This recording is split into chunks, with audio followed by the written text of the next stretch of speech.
Good morning, students. Welcome to Shortcuts. This is Shine Sir. We are continuing our chapter number 19 from our social science book of class 10th. The chapter is Human Development. So, we have already studied this chapter. In my earlier two videos, you have already come across some of the topics of this chapter. So, today we will start from where we left. So, today we will be starting from the topic challenges of human development के challenges की बात की जाए. Now, on comparing first 5 nations of human development report, it is evident that in India still a lot of work needs to be done in order to achieve all the parameters, that is health, education and per capita income and even the national income also. तो हमने देखा कि भारत की जो position है वो कौन सी position है, 137वीं, यानी कि 137 पोजीशन पे भारत है HDI के हिसाब से. तो हमें ऊपर आने के लिए बहुत ज़्यादा मेहनत की ज़रूरत है आज भी, यानी कि हमें अगर आगे बढ़ना है तो बहुत मेहनत करने की ज़रूरत है. हमें अलग अलग जो फैक्टर्स हैं उनके ऊपर काम करना है. हेल्थ है, एजुकेशन है, पर कैपिटा इनकम है या फिर नेशनल इनकम है, इन सब के ऊपर बहुत ज़्यादा जब हम काम करेंगे तभी हम इन चीज़ों को अचीव कर पाएंगे. Human development is not related with materialistic resources but with live human resources. जो ह्यूमन डेवलपमेंट है वो मेटेरियलिस्टिक रिसोर्सेज के साथ बिलोंग नहीं करती है, बल्कि लाइव ह्यूमन रिसोर्सेज के साथ. That is challenges which come in the way of progress of human development according to human development index and which are specially focused are. यानी कि जो चैलेंजेस हमारे सामने आते हैं, जो हमारे सामने जो मुश्किलें हैं वो कौन सी हैं. पहला हेल्थ सेक्टर, फिर हम बात करें सेक्स रेशियो की, और अगला हम बात करें वुमेन एम्पावरमेंट की. यानी कि ये चीज़ें हैं जिनके ऊपर हमें ज़्यादा काम करना है, ज़्यादा इनके ऊपर फोकस हमको करना चाहिए. अब इनके ऊपर फोकस करके ही हम देश को 137वीं पोजीशन से आगे ले जाकर खड़ा कर सकते हैं. तो हम पहले जानेंगे हेल्थ के बारे में. What is to be done to achieve the proper health of the countryman. Health is an important and valuable asset. तो सबसे इम्पॉर्टेंट और वैल्यूबल एसेट की बात की जाए तो उसमें हम हेल्थ को सबसे पहले रखते हैं. In order to make an individuals family and social life great, it is very essential that a person should be healthy. अपने परिवार को और अपनी सोसाइटी को हम अगर सुखी रखना चाहते हैं तो इसके लिए सबसे पहले हमारे सामने आती है हमारी हेल्थ. एन अनहेल्दी पर्सन, एक अनहेल्दी आदमी जो है वो अपने लिए भी कुछ नहीं कर पाता है तो दूसरों के लिए, अपने परिवार के लिए, अपने देश के लिए, अपने समाज के लिए क्या करेगा. अब डेवलपिंग कंट्रीज़ की बात की जाए, जैसे इंडिया है, attention has been focused on population growth, common diseases, malnutrition, handicapped, contagious disease like AIDS, mental disorders and matter related to it. Bharat एक डेवलपिंग कंट्री है तो यहाँ पर जो मेन फोकस हम लोगों का है वो कहाँ पर है, पॉपुलेशन ग्रोथ को रोकने के लिए. फिर कॉमन डिजीज़ जो बीमारियां हैं वो, माल न्यूट्रिशन है, हैंडीकैप लोग जो हैं उनके ऊपर, और कंटेजियस डिजीज़ जैसे कि एड्स है, मेंटल डिसऑर्डर्स और इनसे जुड़ी दूसरी मुद्दों पे अगर हमारा जो फोकस है वो इन्हीं चीज़ों के ऊपर है. Expenditure on health is not only for improving quality of life but is also an investment in human resource. अब हम जो हेल्थ सेक्टर के ऊपर खर्चा करते हैं, यानी कि हमारी सरकार जो भी खर्चा कर रही है हेल्थ सेक्टर के ऊपर, इससे सिर्फ लाइफ की क्वालिटी सुधारने में नहीं काम हमें फ़ायदा मिलेगा, बट ये इन्वेस्टमेंट है एक ह्यूमन रिसोर्स डेवलपमेंट के ऊपर भी, कि ज़्यादा हमारे लोग, जिस देश के लोग एकदम रोग मुक्त होंगे वो देश बहुत ही जल्दी आगे बढ़ेगा. और डेवलपिंग शब्द में से ING जो लगा हुआ ये हट जाएगा और ED लग जाएगा, यहाँ पर बहुत जल्दी डेवलप्ड हो जाएगा. India has made a lot of progress in the field of health. Health field में भारत ने बहुत ज़्यादा प्रोग्रेस की है. We have been able to make, अब क्या क्या हम लोगों ने किया वो देखते हैं. जैसे कि बच्चों की हेल्थ के बारे में बात करें या फिर चाइल्ड डेथ रेट हैं, इन चीज़ों को हमने काफ़ी तरीके से कंट्रोल किया है. यानी कि बच्चों की हेल्थ के ऊपर हमने काफ़ी काम किया है. चाइल्ड जो हम जानते हैं कि काफ़ी पुराने समय की बात करें तो बच्चे जो थे वो पैदा होते ही काफ़ी बार उनकी डेथ हो जाती है, तो वो सब चीज़ें भी कम हो गई हैं भारत के अंदर. चाइल्ड वैक्सीनेशन प्रोग्राम चलाए जाते हैं कि बच्चों को वैक्सीनेशन दिया जाता है. आप जानते हैं ना, 2 बूंद ज़िंदगी की, ये एड्स आप टीवी में देखते रहते हैं अमिताभ बच्चन जी के द्वारा, 2 बूंद ज़िंदगी के अपने बच्चों को जरूर पिलाइएगा. तो ये वैक्सीनेशन प्रोग्राम्स के द्वारा पोलियो वैक्सीन, जैसे हम बात करें OPV यानी कि पोलियो के लिए बात की जाए, फिर BCG हो गया जिसको हम ट्यूबरक्लोसिस कहते हैं, फिर हेपेटाइटिस बी, डीपीटी, इन सब बीमारियों से छुटकारा पाने के लिए मीज़ल्स, एमएमआर, टाइफॉइड, इनके लिए हम बच्चों को वैक्सीन्स प्रोवाइड करवाते हैं ताकि इनसे उनको हमेशा के लिए निजात मिल जाए, हमेशा के लिए उनको छुटकारा मिल सके। A campaign has been started against deficiency of iodine. अब बहुत सारी चीज़ें ऐसी भी हैं जिनकी डेफिशिएंसी से बहुत सारी बीमारियां होती हैं, तो उसके लिए भी काम किया जा रहा है, जैसे कि आयोडीन की डेफिशिएंसी होगी, विटामिन, आयरन, इन सब की डेफिशिएंसी को दूर करने के लिए उसके लिए भी काम किया जा रहा है। Disease like plague, small pox, leprosy, ये तो हमारे समाज से ख़त्म हो चुके हैं। यानी कि ख़त्म करना, 135 करोड़ लोगों की आबादी वाले देश में से एक बीमारी को ख़त्म करना, यानी कि it's not an easy task. ये बहुत ही बड़ा अचीवमेंट है हमारे देश के लिए। अगर बात करें हम बीमारियों की, जैसे कि measles, chicken pox, malaria, dengue, hepatitis, leprosy, TB, diabetes, cancer, heart disease etcetera, इनको भी हमने काफ़ी हद तक क्या कर लिया है, कंट्रोल। यानी कि ये बीमारियाँ भी अब हमारी कंट्रोल में आ चुकी हैं। यानी कि सिंपली हम ऐसा नहीं बोल सकते हैं कि हम बहुत ही ज़्यादा मतलब परेशान हैं इन बीमारियों से। हमारे पास इलाज है आज इन चीज़ों का भाई। एज अ रिज़ल्ट जो इंसान है वो लॉन्ग और हेल्दी लाइफ लीड कर रहा है। तो भारत में भी लोग, अब विदेशों से लोग इलाज करवाने आते हैं भारत में। Decline in birth rate, mortality rate, child mortality rate has been recorded. इन सब चीज़ों को रिकॉर्ड किया जाता है। बर्थ रेट को रिकॉर्ड, डिक्लाइन जो उसमें जो गिरावट आई है वो देखी गई है, उसको रिकॉर्ड किया गया। मोर्टेलिटी रेट यानी कि मरने का, जो लोग मरते हैं, मौत हो जाती है लोगों की, उसके रेट को भी नोट किया गया है। और चाइल्ड मोर्टेलिटी रेट है जो बच्चों की, specially at the time of birth हम बोल सकते हैं। तो इन सब मोर्टेलिटी रेट को रिकॉर्ड किया गया है और उसमें डिक्लाइन पाया गया, यानी कि ये सब चीज़ें डिक्लाइन, कम हुई हैं। तो इस तरीके से हम कह सकते हैं कि लाइफ एक्सपेक्टेंसी रेट जो है वो बढ़ा है। लाइफ एक्सपेक्टेंसी रेट का मतलब यानी कि लोगों की जो जीवन है उसकी उम्र जो है लंबी हुई है पहले से। इसके अलावा वाटर बॉर्न डिजीज़ यानी कि जो पानी से बीमारियां फैलती हैं, और माल न्यूट्रिशन यानी कि खाने पीने की जो न्यूट्रिशन की कमी से बीमारियां फैलती हैं, ये प्रॉब्लम्स हमारे सामने खड़ी हुई हैं। As ladies, children and poor people are not getting nutritious food. अब महिलाओं को, जिनके शरीर को ज़्यादा ज़रूरत होती है खाने पीने मतलब न्यूट्रिएंट्स की, और बच्चे या पुअर लोग जो हैं उनको प्रॉपर न्यूट्रिशियस फूड नहीं मिल पाता है। इस कारण से वो न्यूट्रिएंट्स की कमी होने के कारण उनको बहुत सारी बीमारियां हो जाती हैं। बेसिक मिनरल्स नहीं मिल पाते हैं, मैनी विटामिन्स, प्रोटीन्स, ये सब चीज़ें जो उनकी डेवलपमेंट के लिए ज़रूरी हैं, वो अगर ना मिल पाएँ तो उनकी डेवलपमेंट क्या हो जाती है, स्टॉप, रुक जाती है डेवलपमेंट। अब एनवायरमेंटल पोल्यूशन हो गया, पॉइजनस गैसेस हैं, ये भी हमारे लिए डेली लाइफ में एक चैलेंज है। आप देखिए विदेशों में आप देखते हैं कभी, तो वहाँ पर जो सड़कें हैं, एक तो देखिए first of all we can't compare my country, our country with those European countries, क्योंकि वो कंट्रीज़ जो हैं वो शुरू से बहुत समृद्ध रहे हैं और वहाँ की पॉपुलेशन जो है जितनी, अब आपको अगर इसके बारे में बात ही कर रहे हैं तो मैं आपको समझाऊँ कि भारत की जो पॉपुलेशन है, भारत की हम एक स्टेट लेते हैं मध्य प्रदेश, ठीक है जी, भारत के हमने स्टेट लिए एक मध्य प्रदेश, जिसको हम एमपी के नाम से जानते हैं। एमपी जो है, जितने लोग हमारे देश के अंदर इस स्टेट के अंदर बसते हैं यानी कि एमपी में बसते हैं, उतने लोग ऑस्ट्रेलिया में बसते हैं। Now you can imagine, Madhya Pradesh is a small state of India and Australia is a continent and country. वो एक कॉन्टिनेंट भी है और एक कंट्री भी है। अब आपको साइज़ के बारे में भी मैं थोड़ी जानकारी दे दूं कि ऑस्ट्रेलिया जो है वो भारत और पाकिस्तान को मिला दिया जाए और उसको दुगना कर दिया जाए, यानी कि 2 बार भारत और 2 बार पाकिस्तान को लिया जाए तो ऑस्ट्रेलिया का एरिया बनेगा। तो हम कह सकते हैं कि ऑस्ट्रेलिया जो है भारत से 3 गुना बड़ा है, समझो 3-4 गुना बड़ा है। और पॉपुलेशन कितनी है ऑस्ट्रेलिया में, सिर्फ हमारे जितने लोग एमपी में बसते हैं, मध्य प्रदेश में बसते हैं। तो यानी कि इतनी कम पॉपुलेशन और इतना ज़्यादा एरिया, तो ऑब्वियसली हर एक चीज़ जो है वो कंपैरेटिवली बहुत कम है वहाँ पर।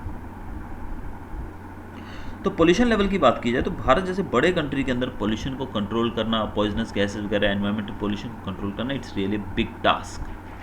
तो इस कारण से हम इन चीज़ों को रोक पाने में काफ़ी असमर्थ हैं। इसके लिए सबसे बड़ी चीज़ हमारी जागरूकता बहुत ही ज़रूरी है। अब इसके रीज़न्स क्या क्या हैं, इंक्रीजिंग अर्बनाइजेशन, कि शहरीकरण बढ़ता जा रहा है, लोग शहरों की तरफ भाग रहे हैं, क्राउडेड हैबिटेट्स, जगह जो है हर एक जगह पर क्राउड बढ़ती जा रही है, भीड़ भाड़ बढ़ती जा रही है। इससे हेल्थ फैसिलिटीज़ के अंदर भी और समस्याएं हमारे सामने आती जा रही हैं। लोग बढ़ते जा रहे हैं, शहरीकरण होता जा रहा है। तो देखिए ना, आप कोरोना वायरस के समय में, अभी कोविड के टाइम पे आप देखिए हॉस्पिटल्स में जो, it's not a big deal कि हम इस बीमारी से लड़ नहीं सकते हैं, लेकिन हॉस्पिटल्स के अंदर जब इलाज नहीं मिल पाएगा, जब आपको एडमिशन नहीं मिलेगा, एडमिट नहीं किया जाएगा हॉस्पिटल के अंदर, तो प्रॉपर फैसिलिटीज़ के अभाव में ये बीमारी आपकी जान ले सकती है। It has become specially important to focus on health agenda. तो इन सब कारणों से हमें मेन जो हमारा जो ध्यान है वो हेल्थ एजेंडा की तरफ होना चाहिए, and changes to be done respiratory, और इसके अंदर जो भी बदलाव है बहुत ही इंपॉर्टेंट है, हमें करने चाहिए। तो ये था हेल्थ सेक्टर। तो हेल्थ सेक्टर पे हमें किस प्रकार से काम करना चाहिए, क्या क्या समस्याएं हमारे सामने हैं, क्या क्या चैलेंज हमारे सामने हैं रिलेटेड टू हेल्थ सेक्टर, ये सब हमने अभी देखे। अब हम देखते हैं सेक्स रेशियो के बारे में। Indian constitution guarantees equality. Constitution हमको इक्वालिटी देती है, सब लोगों को, जस्टिस सब लोगों को। अब 2011 का जो सेंसस था, सेंसस कहा जाता है, सेंसस मतलब होता है जनगणना, सेंसस मतलब जनगणना, लोगों की गिनती की जाती है ना, उसको। तो 2011 की जनगणना के हिसाब से भारत की जो टोटल पॉपुलेशन थी उसमें से 48.46% यानी कि 48% लगभग महिलाएं थी और 51% लगभग मेल से पुरुष थे। If we view from this angle, female not only play a leading role, यानी कि आदोआद की गिनती है तो ह्यूमन रिसोर्स के अंदर भारत के अंदर महिलाएं बराबर का योगदान देती हैं, बराबर का हिस्सा वो निभा रही हैं। But due to biological differences and differences in upbringing, expectation from social and cultural perspective, path of development of male and female is different. अब बायोलॉजिकल डिफरेंस की महिलाएं जो हैं हमारे और पुरुषों के अंदर और महिलाओं के अंदर जो बायोलॉजिकल डिफरेंस है वो, फिर उनकी जो पालन पोषण किया जाता है उसमें भी बदलाव होता है। लड़कियों को अलग माहौल में पाला जाता है और लड़कों को अलग दिया जाता है। एक्सपेक्टेशंस भी दोनों से अलग रहती हैं, लड़का है उससे एक्सपेक्टेशंस अलग होती हैं, लड़की से अलग होती हैं। और हमारा जो सामाजिक जो नज़रिया है उनको देखने का, कि हम किस प्रकार से लड़कियों को देखते हैं, और जो मेल डेवलपमेंट है वो एक अलग तरीके से, मतलब हम सोचते हैं कि ये घर का चिराग है, लेकिन महिलाओं को हम अलग तरीके से, इनको हम दूसरे मतलब पराया धन समझते हैं। तो इन सब चीज़ों के कारण बहुत ज़्यादा डिफरेंस हमें इनकी स्थिति में देखने को मिलता है। आज भी बात की जाए, बहुत सारी फैमिलीज़ के अंदर वुमेन जो है वो सिर्फ घर के कार्यों में ही लगी हुई है। कहाँ लगी हुई है? सिर्फ और सिर्फ घर के कार्यों में, जैसे कि खाना बना लिया, बच्चों को पाल पोस के बड़ा कर दिया, दैट्स ऑल। उनका कंट्रीब्यूशन नहीं है अर्निंग्स के अंदर, यानी कि वो कमाती नहीं है। अब वो घर के लिए नहीं कमाती हैं तो देश के लिए भी नहीं कमा रही है, यानी कि इनका योगदान जो है टोटल नेशनल इनकम में वो नहीं है, और उनके पास कोई पावर नहीं है घर पे डिसीजन लेने की, यानी कि जो भी मेन डिसीजंस लिए जाते हैं घर के वो पुरुष लेते हैं। इस कारण से इनकी जो हेल्थ केयर जो है वो भी ज़्यादा ध्यान नहीं दिया जाता, महिलाओं की हेल्थ के ऊपर भी। इनकी जो इकोनॉमिक प्रॉब्लम, इनको पैसा वैसा भी अगर बात करें, जो भी इनकी रिक्वायरमेंट्स हैं वो इनको पूरी करने के लिए अपने हस्बैंड से पैसे मांगने पड़ते हैं। एजुकेशनल राइट्स जो हैं उसके लिए भी ये कभी नहीं लड़ पाती हैं कि एजुकेशन जितना घर वाले चाहेंगे उतना ही देंगे, उससे आगे नहीं पढ़ा पाएंगे तो नहीं पढ़ना है। तो इन सब चीज़ों के कारण इनको काफ़ी डिस्क्रिमिनेशन का सामना करना पड़ता है। इसके अलावा डिस्क्रिमिनेशन के साथ कहाँ कहाँ होता है, जैसे कपड़े। अब लड़कियों को कपड़े भी एक तहजीब वाले सिखाए जाते हैं, भी ऐसे ही पहनने हैं। इनको खेल जो है इनके वो अलग होते हैं। अपॉर्चुनिटीज़ ऑफ एजुकेशन, यानी कि ये फील्ड तुम्हारे लिए नहीं भाई, तुम तो शिक्षिका बन जाओ, तुम इंजीनियर बन के क्या करोगी। तो ऐसी अपॉर्चुनिटीज़ के अंदर भी डिफरेंसेस दिखाए जाते हैं इनको। फूड, खाना पीना भी इनके लिए अलग तरीके का होता है। हैंग आउट्स, इनका जो सर्कल है, अब भाई लड़के रात को 12 बजे तक बाहर घूम रहे हैं चलेगा, लेकिन लड़कियों का सर्कल जो है उसके हिसाब से भी लड़कियों को घर से बाहर नहीं जाना चाहिए। फिर एथिक्स एंड बिहेवियर, इनके चाल चलन और व्यवहार में भी किस प्रकार से इनको पेश आना चाहिए, वो सब इनको हम लड़कों से अलग तरीके से सिखाते हैं। इसके अलावा चाइल्ड मैरिजेस, बचपन में शादी हो जाती है। पर्दा सिस्टम आज भी है, डॉरी सिस्टम यानी कि दहेज प्रथा, और बहुत सारी सोशल इवल्स, बहुत सारी सामाजिक कुरीतियाँ जो हैं, ये सब आज भी हमारे समाज के अंदर प्रचलित हैं। और इसका कारण क्या है? लो लिटरेसी रेट, कि पढ़े लिखे लोग बहुत कम हैं भारत के अंदर। They are force to become victim of child infanticide, यानी कि पैदा होते ही इनको मार दिया जाता है। चाइल्ड इन्फेंटिसाइड मतलब इनको जब पैदा होती हैं लड़कियां तभी इनको मार दिया जाता है। ये चीज़ें भी खैर अभी बहुत कम है, लेकिन फिर भी आज भी देखने को मिलता है कुछ जगहों पे। रिस्पेक्ट नहीं है सोसाइटी के अंदर। डिज़ायर टू हैव अ सन, लोग जो हैं वो हमेशा महिलाओं से, ऐसे बहुत सारे सीरियल्स हमारे टेलीविज़न पे प्रसारित होते हैं जिनमें महिलाओं से सिर्फ एक पुत्र की कामना की जाती है कि लड़का ही चाहिए, लड़की हुई तो उस महिला की वैल्यू कम हो जाती है सोसाइटी के अंदर, घर के अंदर, परिवार के अंदर। Social traditions and sexual discrimination, यानी कि सामाजिक तौर पे भी उनको मतलब अलग देखा जाता है। फिर सेक्सुअल डिस्क्रिमिनेशन, उनके डिस्क्रिमिनेशन तो होती ही है क्योंकि वो लड़की है, हम लड़के हैं। इन equality seen in economic, political, social, cultural and religious field, यानी कि हर एक फील्ड के अंदर इनके साथ भेदभाव किया जाता है। अब यहाँ पर आपके सामने एक टेबल दिया गया है, इसमें क्या है देखिए, sex ratio of in India, India Bharat के अंदर। अब देखिए पहले हम as per human development resource देखिए, फीमेल कितनी है 2015 की रिपोर्ट के हिसाब से 0.52% और मेल 6.61, 0.661। अब लाइफ एक्सपेक्टेंसी एट बर्थ, लड़कियों की ज़्यादा है, लड़कों की कम है। स्कूलिंग की बात करें, लड़कियों की कम है, लड़कों की ज़्यादा है। एवरेज स्कूलिंग ईयर, लड़कियों के तो बहुत कम है, लड़कों के ज़्यादा है। पर कैपिटा इनकम बहुत फ़र्क है, देखिए लड़कियों की सिर्फ 2116, लड़कों की 8656। लेबर फोर्स में पार्टिसिपेशन की बात करें तो ये 80% ऑलमोस्ट, और ये 27% है। पार्लियामेंट की बात करें, यानी कि महिलाओं के रिप्रेजेंटेशन की बात करें तो 12.2 हैं और यहाँ पर 77.8 है। यूथ लिटरेसी रेट, पढ़े लिखे होने की बात करें तो अभी काफ़ी सुधार आया है भारत के अंदर, यानी कि महिलाएं जो है वो पुरुषों के बराबर ऑलमोस्ट ये फिगर हमें देखने को मिल रहा है। तो ये है हमारा एक जनरल सा टेबल जिसके द्वारा हम जान सकते हैं कि महिलाओं की स्थिति कहाँ है। जनरली बात करें भारत की हर एक स्टेट्स के अंदर मेल डोमिनेंस जो है वो हमें देखने को मिलता है। मेल डोमिनेंस मतलब पुरुष जो है वही हर जगह छाए हुए हैं, यानी कि बड़ी बड़ी ऊंची ऊंची पोस्ट पे वही काम करते हैं।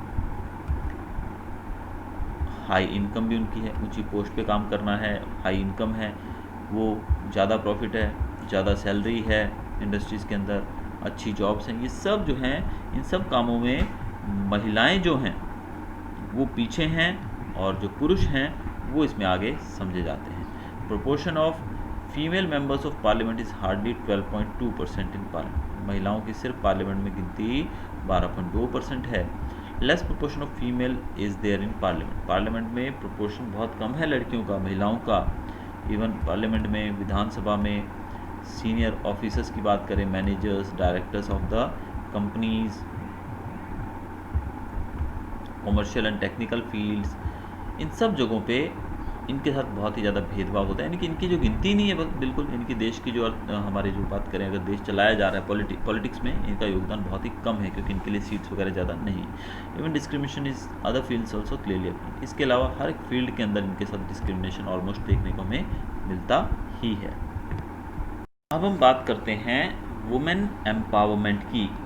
Women empowerment, women are the centre of whole development process, महिलाओं को एक सेंटर के तौर पे हम देख सकते हैं हर एक तरह की डेवलपमेंट का, यानी कि डेवलपमेंट जो है वो महिलाओं के इर्द गिर्द घूमती है। In any of the developing country economic empowerment is the main aspect of women empowerment, economic freedom is essential for women empowerment. तो मेन बात की जाए तो महिलाओं को जब इकोनॉमिकल फ्रीडम मिलेगा तो वुमेन एम्पावरमेंट जो है उसको बढ़ावा मिलेगा। If a woman is educated she will educate a house, जैसे माना जाता है कि अगर एक लड़की पढ़ी लिखी है तो पूरे घर को एजुकेट कर सकती है, सोसाइटी को कर सकती है और एंटायरली अ नेशन, पूरे देश को भी कर सकती है। यानी कि हर एक घर में अगर माँ पढ़ी लिखी है तो वो अपने परिवार को, अपने बच्चों को पढ़ाएगी तो फिर देश के अंदर कोई अनपढ़ रहेगा। Our country has started taking steps in this direction, अब स्टेप्स लेने शुरू कर दिए गए हैं, जैसे कि बहुत सारी महिलाएं हैं जो कि प्राइम मिनिस्टर की पोस्ट पे भी रह चुकी हैं, पहले प्रेसिडेंट भी बन चुकी हैं, चीफ मिनिस्टर भी, आनंदीबेन पटेल, शीला दीक्षित, मिसेस प्रतिभा पाटिल, श्रीमती इंदिरा गांधी, तो ये लोग सब देश के ऊंचे ऊंचे पदों पे काम कर चुके हैं। Women are engaged in jobs, अलग अलग जॉब्स, जैसे कि टैक्सी ड्राइविंग भी करने लगी हैं, पायलट तक बन गई हैं लड़कियां जो है सोशल वर्कर के तौर पे काम करती हैं, lecturer, even journalist, sports person, educators, actors on TV and news channels.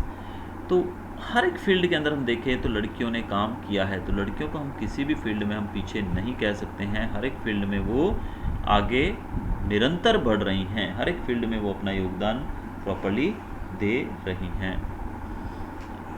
Women employment is expanding from working as a labour to work in business and commerce. एक महिलाओं को हम देखें, हमारे घर में मजदूरी करने के लिए काम वाम जब चल रहा होता है तो बेचारी महिलाएं मजदूरी करने तक, यानी कि पुरुषों के कंधे से कंधा मिलाकर वो काम करती हैं।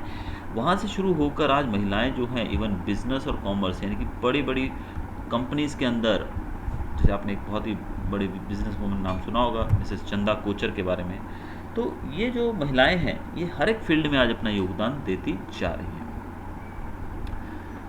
Many other jobs also because of increasing education. हर एक फील्ड में इनको आज नौकरियां मिलती हैं क्योंकि एजुकेशन लेवल इनका बढ़ता जा रहा है, ट्रेनिंग बहुत अच्छे से ये ले रही हैं, स्किल्ड प्रोग्रामर्स हैं। Still there is a lot of scope for development, so for extending it we have to make a lot of efforts. अब इसके बावजूद बहुत सारा स्कोप है इनकी डेवलपमेंट के लिए, और जब जैसे कि कहा कि a girl educated lady can educate house, then she can educate a society and even a nation. तो नेशन को अगर हमें एजुकेट करना है तो महिलाओं के लिए ज़रूरी हमें काम करना पड़ेगा। अब यहाँ पर हमारा नेक्स्ट टॉपिक आता है वुमेन वेलफेयर स्कीम्स।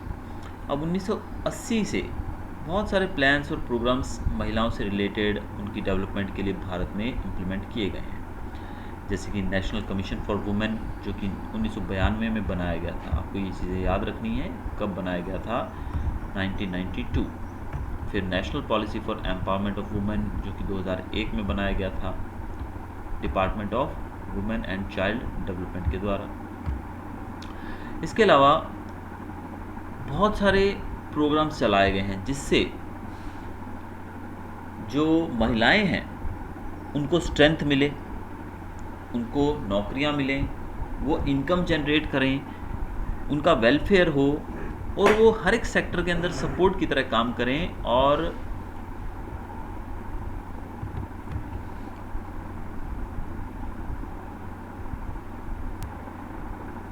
एक नीट एंड क्लीन एनवायरनमेंट का जो हक है वो भी महिलाओं को मिलना चाहिए। तो इसके लिए बहुत सारे काम किए गए हैं भारत में सरकार के द्वारा। यूनाइटेड नेशंस ने 1975 को वुमेन्स ईयर के रूप में डिक्लेयर किया था, और 1975 से 85 तक का जो एक दशक था, जो एक 10 ईयर का जो गैप था, इसको वुमेन्स डिकेड के नाम से डिक्लेयर किया गया था।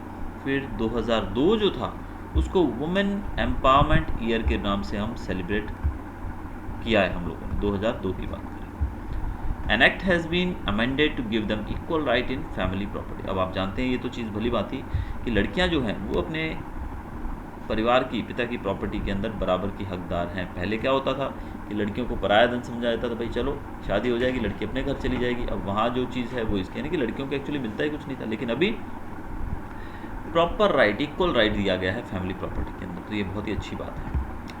आगे हम चल रहे हैं steps taken to stop women exploitation को स्टॉप करने के लिए, तो वुमेन सिक्योरिटी के लिए। अब सिक्योरिटी की बात यहाँ पर करते हुए बड़े दुख से मुझे कहना पड़ रहा है कि महिलाएं आज भी सुरक्षित नहीं हैं। जैसे कि आपने थोड़ा समय पहले देखा होगा कि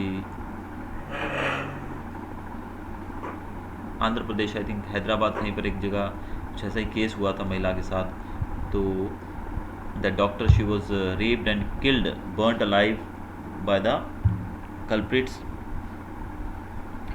तो ऐसे किस्से, और ये कोई एक किस्सा नहीं है, आप टीवी ऑन करते हैं तो आपको सिर्फ और सिर्फ ऐसी ही खबरें सुनने को मिलती हैं, जो कि हमारे लिए बड़ी दुर्भाग्य की बात है। It's really a Shem for us. लेकिन फिर भी काफ़ी कोशिश की जा रही है इनकी स्थिति को सुधारने के लिए, जैसे कि 181 वुमेन हेल्पलाइन जो नंबर है, ये 181 नंबर जो आप देख रहे हैं लिखा हुआ, this is called Abhayam, that is women helpline number, जो कि गुजरात सरकार ने महिलाओं की सुरक्षा के लिए या फिर उनके खिलाफ किसी भी प्रकार से वायलेंस हो रही है तो महिलाएं 181 कॉल करके अपने लिए मदद मांग सकती हैं। They may also even get guidance for the progress just by making a call. उनको कुछ अगर मार्गदर्शन चाहिए तो उसके लिए भी वो सिर्फ एक कॉल करके ही जानकारी प्राप्त कर सकती हैं। Women court have been set up so that poor women get justice easily. Women court, महिलाओं के लिए कोर्ट्स बनाए गए हैं ताकि अगर गरीब महिलाओं को जस्टिस चाहिए, कहीं उनके ऊपर अन्याय हो रहा है तो उनको न्याय मिल सके जल्दी। Women welfare centres have been set up to solve social, legal and employment related problems of women. अब वुमेन वेलफेयर सेंटर्स भी बनाए गए। क्या बनाए गए हैं? Women welfare centres. ये वो सेंटर्स हैं जिसमें महिलाओं को उनके साथ कोई सामाजिक अगर इशू है उसको सॉल्व किया जाता है, लीगल इश्यूज़ हैं या फिर एम्प्लॉयमेंट रिलेटेड कोई इशू है, इन सबको सॉल्व करने के लिए वुमेन वेलफेयर सेंटर्स बनाए गए हैं। Government has become vigilant to provide protection to women against, महिलाओं को प्रोटेक्ट किया जाता है फिजिकल, मेंटल और सेक्सुअल एक्सप्लॉयटेशन के लिए भी। अगर कुछ ऐसा हो रहा है तो उसके लिए भी महिलाओं को प्रोटेक्ट करने के लिए सरकार ने रूल्स लॉज बनाए हैं।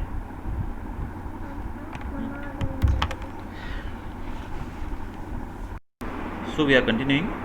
By passing a law in the parliament, working women have been given protection against sexual harassment in government offices, private jobs, even business or as maid also. So laws बनाए गए हैं parliament में भी, मतलब laws पास किए गए हैं, कानून बनाए गए हैं, जो वर्किंग वुमेन है, जो महिलाएं काम करती हैं, उनको प्रोटेक्शन मिल सके, यानी कि किसी भी प्रकार का अगर हरासमेंट हो रहा है तो उनको उससे प्रोटेक्ट किया जा सके, इसके लिए भी कानून बनाए जा चुके हैं हमारी पार्लियामेंट के अंदर। Then various schemes of Gujarat government for providing equality to women, महिलाओं को इक्वालिटी देने के लिए सरकार ने कुछ और भी स्कीमें चलाई हैं जिनके बारे में हम यहाँ पढ़ेंगे। जैसे कि चाइल्ड डेवलपमेंट डिपार्टमेंट जो है उन्होंने 2001 में सेट किया था ये department for social and economical and educational progress of women. Gujarat government has emphasized on women empowerment by stressing on 3 aspects of development of women, that is educational empowerment, women health and women safety for uplifting women of poor and common families. यानी कि इसके 3 जो main मुख्य स्तंभ, 3 जो main pillars इसके लिए जो थे, जिनके ऊपर मेन काम किया जाएगा, जिनके ऊपर स्ट्रेस दिया गया था, वो थे first one was educational empowerment, की महिलाओं को एजुकेशन दी जा सके, उसी से उनका उद्धार हो सकता है। दूसरा वुमेन हेल्थ, उनकी हेल्थ के ऊपर भी ध्यान दिया जाए। तीसरा women safety for uplifting women of poor and common families, यानी कि जो पुअर और कॉमन फैमिलीज़ की जो महिलाएं हैं उनकी सेफ्टी उनको प्रदान की जा सके ताकि वो भी ऊपर उठ सकें, और जो रूरल एरियाज़ में गाँव में रहने वाली महिलाएँ कि उनकी सेफ्टी के लिए भी काम किया जा गया है। अब इसके लिए सरकार ने बजट जो है वो भी इस प्रकार से पेश किया जाता है कि महिलाओं के लिए ज़्यादा से ज़्यादा जो सहूलियत है वो दी जा सके। अब इसमें कुछ पॉइंट्स हम पढ़ेंगे। With the intention of encouraging girls education, महिलाओं के एजुकेशन की बात की जाए, यानी कि गर्ल्स एजुकेशन की बात की जाए, school entrance ceremony and girl education chariot festivals have been set up. अब ये चीज़ें स्टार्ट की गई हैं गुजरात के अंदर। देखिए, गर्ल्स एजुकेशन को एनकरेज करने के लिए स्कूल एंट्रेंस सेरेमनी और गर्ल एजुकेशन चैरियट फेस्टिवल ये शुरू किया गया है गुजरात के अंदर, जिसके रिजल्ट के स्वरूप 100% admission and increase in women literacy has been there, यानी कि एडमिशन बहुत ज़्यादा बढ़ गया। 100% एडमिशन है कि हर एक लड़की जो है स्कूल जाने लगी है, और लिटरेसी रेट भी काफ़ी बड़ा है। In Gujarat girl child in the villages have less than 35% women literacy rate. Gujarat में अगर गांव की बात की जाए तो महिलाओं का जो लिटरेसी रेट है 35% से भी कम है। और families living below poverty line, यानी बीपीएल, जिनकी पॉवर्टी लाइन से जो गरीब, बिल्कुल गरीबी रेखा से नीचे रहने वाले जो लोग हैं in urban areas are given Vidyalakshmi bond, यानी कि जो शहरों में रहने वाली गरीब लड़कियां हैं, यानी कि बीपीएल फैमिलीज जो बिलो पॉवर्टी लाइन रहती हैं, उनको विद्यालक्ष्मी बॉन्ड दिया जाता है at the time of admission in primary. जब एडमिशन लेते हैं वो प्राइमरी में तो उनको ये बॉन्ड दिया जाता है, या फिर वो जब सेकेंडरी में एडमिशन लेती हैं तब, यानी कि उनको पैसे से सहायता की जाती है।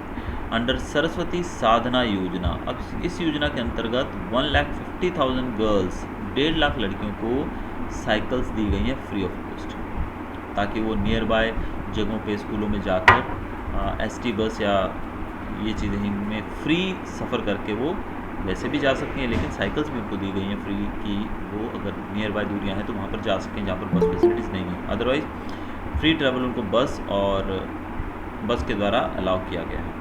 सबला Yojana, Sabla Yojana has been started to provide nutritional food. Sabla Yojana शुरू की गई है, न्यूट्रिशनल फूड उनको मिल सके, खासकर when they are in the adolescent age, उस समय इनको मिल सके अच्छा खाना, तो इसके लिए भी सबला योजना चलाई गई है और उनके स्किल्स को डेवलप किया जा सके। Gujarat government has made provision of 33% reservation for women in government. 33% reservation इनके लिए किया गया है गवर्नमेंट के अंदर, सरकार के अंदर।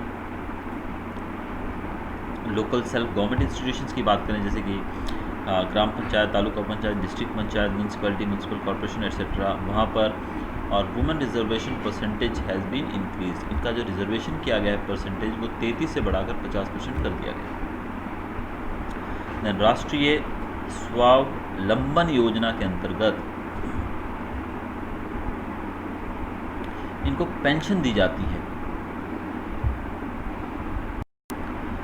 पेंशन इनको दी जाती है to the proletarian and destitute old people in the latter half of their life, यानी कि ऐसे लोग जो कि लिटरेचर से जुड़े हुए हैं, यानी कि एजुकेटेड लोग हैं, वो साहित्य से जुड़े हुए लोग हैं, वो या फिर डेस्टिट्यूट ओल्ड, यानी कि जो बिल्कुल गरीब लोग हैं, जिन मतलब ओल्ड एज में पहुंच गए हैं और बहुत ही गरीब हैं, अब कमा नहीं सकते, तो ऐसे में उनको पेंशन्स वगैरह की सुविधा सरकार के द्वारा दी जाती है।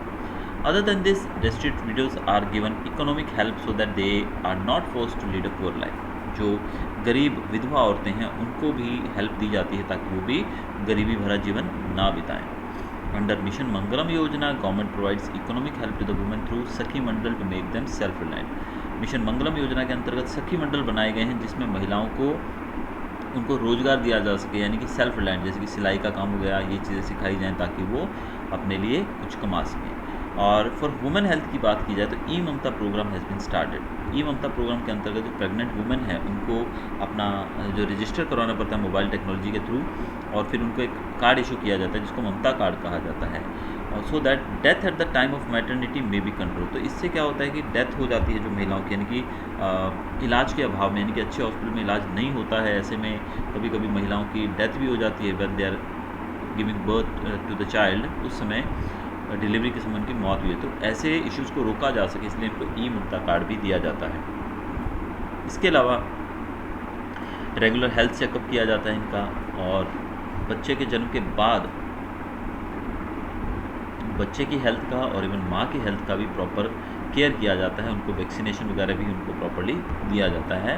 तो ई ममता प्रोग्राम जो काफ़ी ज़्यादा हेल्पफुल है महिलाओं के लिए। For abolition of gender discrimination save girl child, Beti Bachao अभियान ये स्टार्ट किया गया है गर्ल चाइल्ड को बचाने के लिए। बेटी बढ़ाओ एंड बेटी पढ़ाओ, ये प्रोग्राम शुरू किया गया ताकि वुमेन एम्पावरमेंट को और ज़्यादा मजबूत किया जा सके। बेटी बढ़ाओ, बेटी बचाओ, बेटी पढ़ाओ। Scheduled caste and scheduled tribe pregnant women are provided medicine, laboratory test, operation facility free of cost under Chiranjeevi Yojana. Chiranjeevi योजना के अंतर्गत जो शेड्यूल कास्ट यानी कि SC/ST में जो महिलाएं हैं वो उन लोगों को फ्री मेडिसिन और जो भी टेस्ट वगैरह होते हैं वो सब चीज़ें फ्री ऑफ कॉस्ट करवाई जाती हैं ताकि किसी भी तरीके की सुविधा से वो वंचित ना रह सकें। इसके अलावा बहुत सारी दूसरी स्कीम्स भी चलाई जाती हैं जिसमें महिलाएं जो हैं वो चैलेंजेस से लड़ने के लिए, आगे बढ़ने के लिए पूरे तरीके से तैयार हो सकें। In relation to human development, if we take a deep look into our streets and villages, we find that pregnant women are not getting proper nutrition। अब महिलाएं जो हैं, जो खासकर प्रेग्नेंट वुमेन हैं, महिलाएं जो हैं, इनको एक अच्छा फूड जैसा मिलना चाहिए, क्या वो मिलता है? I don't think so. ये तो बिल्कुल ही कहने की बात है, वो चीज़ इनको बिल्कुल भी नहीं मिलती है। उनको प्रॉपर न्यूट्रिशन नहीं मिलता है, जिस कारण से उनके जो बच्चे हैं वो अंडरवेट बोर्न होते हैं, यानी कि उनका वजन जो है जितना होना चाहिए उतना नहीं होता है, यानी कि कमज़ोर पैदा होते हैं। और बच्चे जो हैं वो माल न्यूट्रिशन से सफ़र करते हैं इससे, और वो बच्चा जो है वो आंगनवाड़ी नहीं जाता है या स्कूल नहीं जाता है। फिर बच्चे जो हैं वो पढ़ नहीं पाते हैं, लिख नहीं पाते। अगर वो स्कूल जा भी रहे हैं तो भी उनको पढ़ना लिखना नहीं आता है, या फिर उनकी स्टडी जो है मिडवे यानी कि बीच में ही छूट जाती है किसी कारण से। डॉटर्स जो लड़कियां हैं उनको तो स्कूल भेजा ही नहीं जाता है हायर स्टडीज़ के, चलो ठीक है प्राइमरी तक ठीक है, लेकिन आगे पढ़ना है तो नहीं भेजते हैं। यूथ में not be getting employment, youngsters को काम नहीं मिलता है, एम्प्लॉयमेंट नहीं मिलती है। एक्सीडेंट के कारण कोई मर जाता है। Somebody suffering from some serious disease, कोई बहुत भयानक बीमारी से पीड़ित है। अब ये सब चीज़ें जो हैं, ये सब चीज़ें all this things affect human development index of our country. तो ये सब चीज़ें जिनके बारे में हमने भी पढ़ा है, ये जो आपके ऊपर जो हाईलाइटेड वर्ड्स देखे हैं, ये सब चीज़ें हमारे देश की HDI को अफेक्ट करते हैं, प्रभावित करते हैं। 10 if not only government but also citizen of the country become active in the direction of development. तो अगर सिर्फ सरकार ही नहीं, हम लोग जो आम नागरिक हैं, हम भी इस दिशा में अगर थोड़े जागरूक हो जाएं, हम भी एक्टिव हो जाएं इस दिशा में, then only we will be able to compete with the nations having high human development। तो ऐसा करके ही हम हाई डेवलपमेंट जो दूसरे कंट्री जो हैं ह्यूमन डेवलपमेंट हमसे काफ़ी आगे, क्योंकि आप जानते हैं हमारा नंबर तो 137वां है, तो 136 कंट्रीज़ जो हमसे आगे हैं। ऑल्दो मैं जानता हूँ हम इनको एक दिन में, 2 दिन में, या 1 साल में, 2 साल में, 10 साल में पछाड़ नहीं सकते, लेकिन धीरे धीरे अपने आप को सुधार करके हम एक एक, दो को पीछे छोड़ते हुए एक दिन टॉप लिस्ट में ज़रूर आएंगे। लेकिन इसके लिए क्या करना होगा, हम सब लोगों को मेहनत करनी होगी। अब यहाँ पर आपके सामने थिंग्स टू नो में कुछ और जानकारी दी गई है। On 14 December 2015 United Nation development programme, जिसको UNDP कहा जाता है, published human development report 2015 with the little work for human development. According to this report along with human development index following indicators are also included. अब कुछ और indicators इसमें add किए गए, जैसे कि जेंडर डेवलपमेंट इंडेक्स, फिर child and youth, adult health and health expenditure, education, command over allocation of resources, social competencies, personal insecurity, international integration, environment, population trends, supplementary indicators। ये तो मेन इंडिकेटर्स थे, supplementary indicators भी इसमें लिए गए हैं, जैसे कि perception of well-being। This report may be seen on UNDP website। Every report is published in Hindi, English and many other languages. In India, its site is, ये इसकी साइट है UNDP की। आप इसमें जाकर इन सब चीज़ों के बारे में जानकारी अगर लेना चाहते हैं तो आप ले सकते हैं। तो हमने पढ़ा इस चैप्टर के अंदर कि किस प्रकार से कोई देश अगर है उसको डेवलपमेंट करनी है तो क्या क्या कदम उसको उठाने होंगे, ये सब चीज़ें हमने इस चैप्टर में पढ़ी। सबसे पहले हमने ये भी देखा कि किस प्रकार से वुमेन एम्पावरमेंट जो है वो हमारे लिए बहुत ही ज़रूरी है। तो ये था हमारा चैप्टर। Hope you enjoyed. अगर आपको वीडियो पसंद आया हो तो सब्सक्राइब कीजिएगा चैनल को, मेरे वीडियो को लाइक और शेयर करना भी मत भूलिएगा, और बेल आइकन दबाना तो बिल्कुल मत भूलिएगा, क्योंकि बेल आइकन दबाने के बाद आपको मेरे आने वाले वीडियोज़ का नोटिफिकेशन की जानकारी मिलती रहेगी रेगुलर। तो मिलते हैं जल्दी एक नए वीडियो के साथ। आपके डाउट्स वगैरह मुझे आप कमेंट बॉक्स में जाकर कमेंट कर सकते हैं, या आपको कोई भी अगर पर्टिकुलर सब्जेक्ट की वीडियो चाहिए तो आप मुझे कमेंट बॉक्स में जाकर कमेंट करके डिमांड कर सकते हैं, तो जल्दी आपकी डिमांड भी पूरी हो जाएगी। तो मिलते हैं एक नए वीडियो के साथ जल्दी। Till then good bye, have a nice day, thank you for watching.